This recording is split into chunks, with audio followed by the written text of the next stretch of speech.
Welcome back to America Right Now. Well, are there aliens, and are they more in line with Vulcans or those things from Independence Day? The Pentagon releasing a trove of newly declassified photos and videos and documents yesterday as part of a larger transparency project on unidentified aerial phenomena. So what are we learning, and why all of this fascination about this all of a sudden anyway? Joining me now are my special guests for the day, Bev Turner, the host of The Late Show Live on GB News, and U.S. Army Major retired Mike Lyons. Okay, let's establish a baseline here. All right, I'm going to start with you. You think there are aliens out there? I mean, have we been visited? Where do you fall on this? I don't care, Tom. That's kind of the main point. Do they exist? I don't care. And this might be a gender war here, boys, because this might be more of a male thing, because I can guarantee that most of my female friends are looking at this story and going, we have kids to feed and fridges to fill and everything. But there is a deep, which is terribly sexist of me to say that, I realise that. I think there is a deep fascination amongst a lot of people. It's the perennial debate. Are we alone in the universe? Yeah. I don't know. But people have asked this question for millennia. Of course. Right? But do I think it's going to impact my life if there is? No. I'll let you boys fight that out. All right, Major, same question over to you. You think this is real? Like, do you believe that we've been visited, that there are people who are monitoring our civilization from afar? Yeah, I'm going to go out on a limb and say probably. So I've been training at White Sands Missile Base, and late at night, and there's a lot of things that go in the sky there, and that's, close to that Area 51.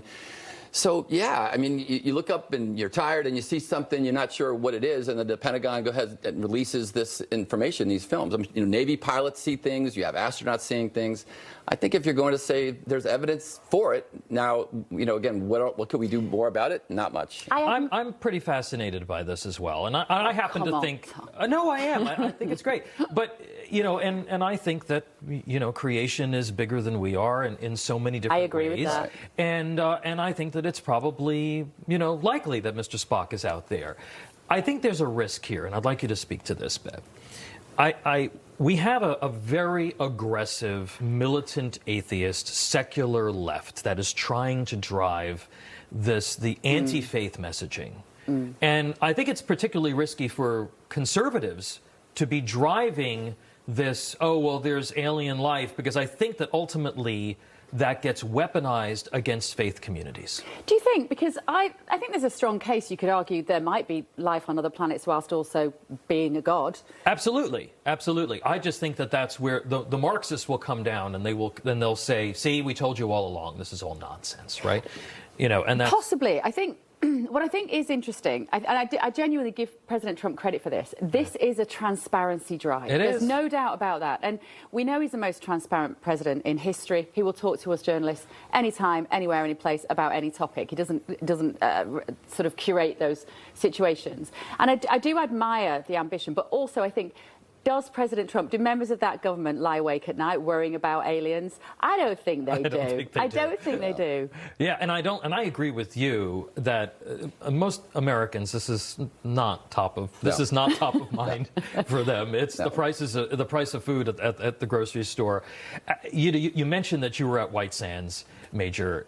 How likely is it, in your experience, that at least some of this stuff that is in these files is advanced military technology and other stuff that only a very small cohort, even of the military, even know exists, and it's actually explainable, and it's human generated phenomenon? Yeah, that is a great point, because I also saw that happen as well when I was in the military, and especially when we go to war, things come off the shelf that you've never seen before, and you're surprised by the level of technology that we have. It gets demonstrated, every once in a while, but that is for sure what's going on, in particular when it comes to the third dimension, the air, and what happens up in space, because I was a ground guy, but the bottom line is the advantage that we always have is air superiority. So we've got a lot of tricks and tools in a toolbox when it comes to that a lot of people don't know. How are people viewing this in the UK?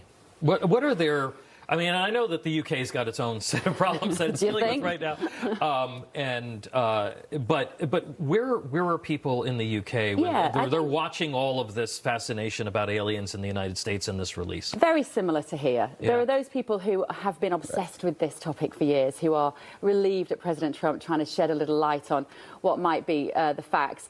I must say there was one bit from the files I found interesting, was this anecdotal evidence of little 4-foot men walking out of a UFO. Now, this idea that these aliens are walking amongst us, and these reports of several pilots, these little 4-foot creatures. I'm looking at short people with a great deal of suspicion at the moment in this country, because that gives us a clue as to who the aliens amongst us might be at the moment.